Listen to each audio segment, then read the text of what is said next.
नमस्कार दोस्तों, आशा करता हूँ आप सभी अच्छे होंगे, अपना ख्याल रख रहे होंगे और तैयारी एग्ज़ाम की कर रहे होंगे। तो दोस्तों, आज हम लोग मैथ्स के कुछ इम्पोर्टेंट क्वेश्चन देखने वाले हैं जो एसएससी, जीडी और सीआरपीएफ के एग्ज़ाम में पूछे जा चुके हैं और काफ़ी इम्पोर्टेंट रहने वाले हैं। तो वीडियो को अंत तक देखिए और हमारे चैनल को लाइक, शेयर, सब्सक्राइब ज़रूर कर दीजिए। मेहनत का रिज़ल्ट तो दे ही दीजिए। चलिए स्टार्ट करते हैं। तो देखते हैं, हमारा पहला क्वेश्चन है, इंग्लिश हिंदी दोनों में समझाऊंगा जिससे कोई कंफ्यूजन हो ना। तो पहला क्वेश्चन है, find angle covered when hour hand move from 7 AM to 10 PM।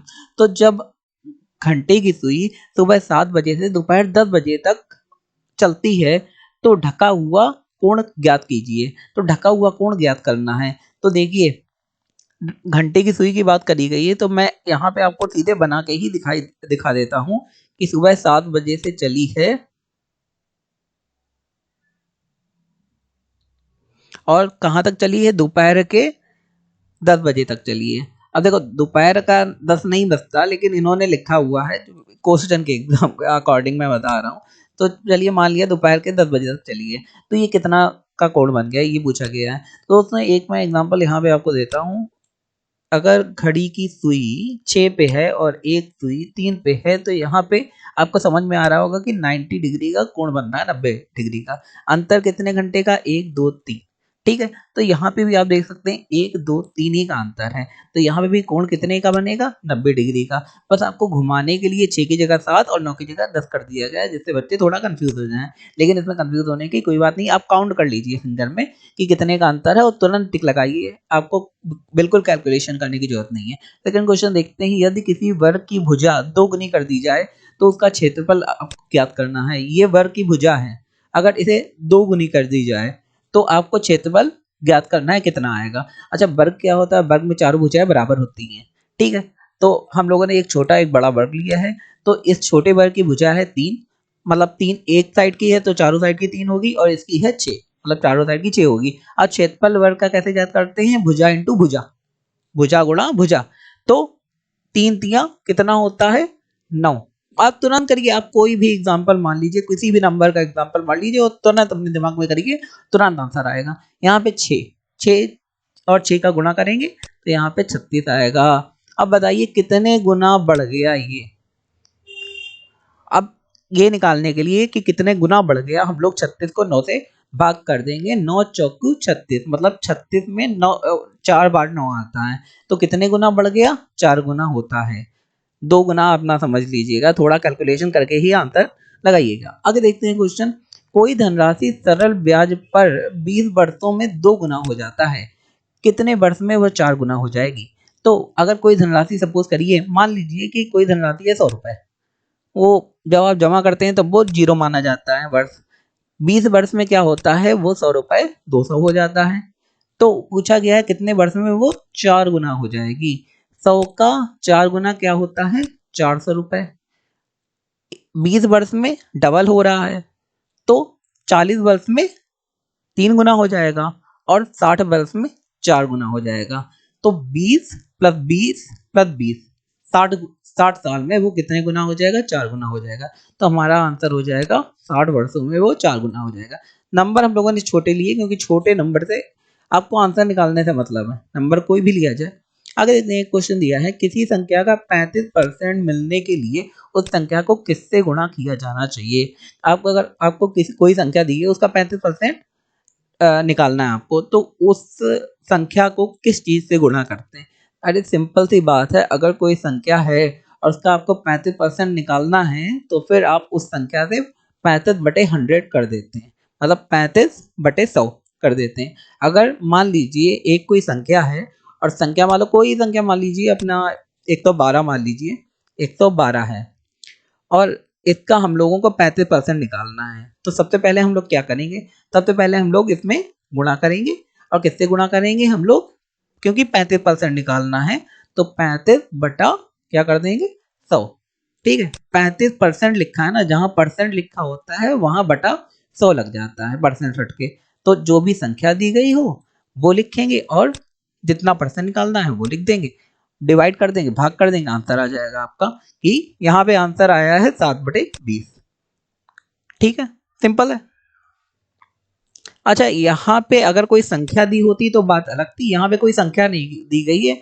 इसमें एक जेनेरिक क्वेश्चन पूछ लिया कि किसी भी संख्या का 35% निकालना। तो मान लीजिए संख्या है यक्स और उसका 35% आपको निकालना है, तो यक्स गुणा 35/100 हो जाएगा।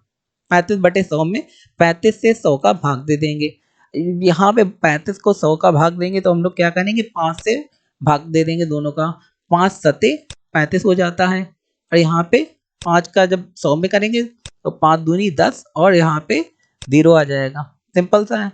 तो 7/20 आंसर आ जाएगा। तो किसी भी संख्या का 35% 7/20 होगा। अगर कोई और परसेंट है तो उसका बटे 100 करके डिवाइड करके निकाल देंगे आंसर। आगे देखते हैं। एक क्वेश्चन दिया है, ये नंबर दिया है, फिर ये नंबर दिया है, फिर ये नंबर दिया है, फिर ये नंबर दिया है। इसमें पूछा गया के बराबर हैं। अब इसके लिए शॉर्ट ट्रिक क्या है, अब जब आप ऐड करते हैं तो इस श्रेणी में लिख के ऐड करते हैं ना।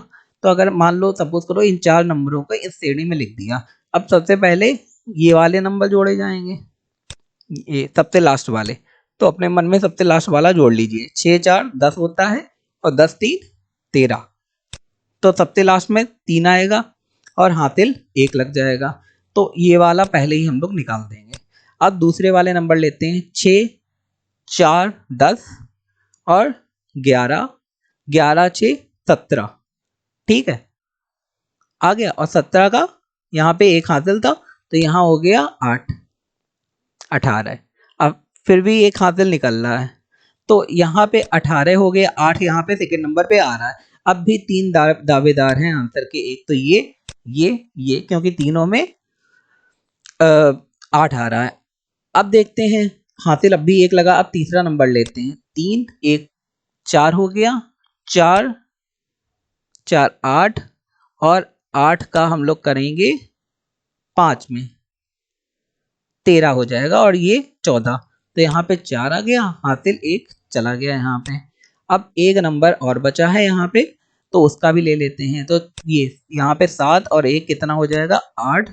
और यहाँ पे 8 में 5 जोड़ेंगे 13 हो जाएगा और 13 में 1 जोड़ेंगे तो 14 हो जाएगा और 1 हासिल 15। मतलब 5 यहाँ पे आ जाएगा और फिर हम लोग हासिल 1 लगा लेंगे। अब कितने दावेदार बचे, 2 दावेदार बचे। अब यहाँ पे आप देख सकते हैं कि एक नंबर ये बचा, यहाँ पे 4 ही नंबर थे तो इसे जोड़ेंगे नहीं।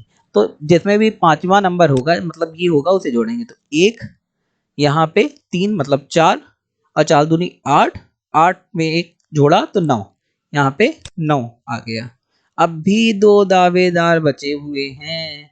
तो यहाँ पे लिमिट खत्म हो गई भाई कि यहाँ पे 5 नंबर थे, यहाँ पे भी 5 नंबर, यहाँ पे भी। अब बचे 7 और 9। 7 9 को जोड़ देंगे तो हम लोगों का आंसर आ जाएगा 7 7 14 15 16। मतलब 16 पहले आना चाहिए।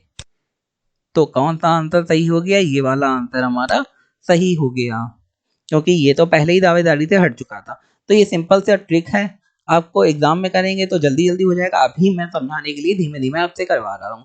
आगे देखते हैं, वह छोटी से छोटी संख्या ज्ञात करनी है जिसमें 27 42 63 और 84 से भाग देने पर प्रत्येक दशा में 21 शेष बचे।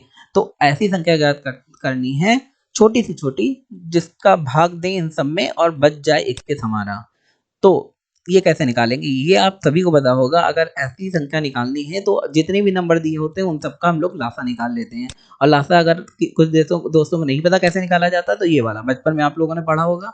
तो जितने भी यहाँ पे फैक्टर आते हैं उन सबको यहाँ पे लिखते हैं, उनका जो भी यूनिक फैक्टर होते हैं उनका गुणा करके यहाँ पे लिख देंगे। तो इन सबका लासा आ जाएगा 755, सॉरी 756। अब इन सब संख्याओं को अगर 756 में डिवाइड करेंगे, भाग करेंगे तो आंसर आएगा 0। ठीक है दोस्तों, आपको समझ में आ रहा है। अब 0 आंसर बचना है या फिर 21 आंसर बचना है 21। तो अब हम लोग क्या करेंगे, इसमें 21 जोड़ देंगे तो 777 हो जाएगा। तो अगर हम लोग 84 का भाग करते हैं 777 में तो बचेगा 21। अगर 84 का भाग करते हैं 756 में बचेगा 0। तो लासा निकालेंगे और जो भी नंबर दिया गया उसे ऐड कर देंगे, आपका आंसर आ जाएगा। तो धन्यवाद दोस्तों हमारी वीडियो देखने के लिए। आशा करता हूँ आपको वीडियो अच्छा लगा होगा। मेरे चैनल को लाइक शेयर सब्सक्राइब जरूर करें। धन्यवाद।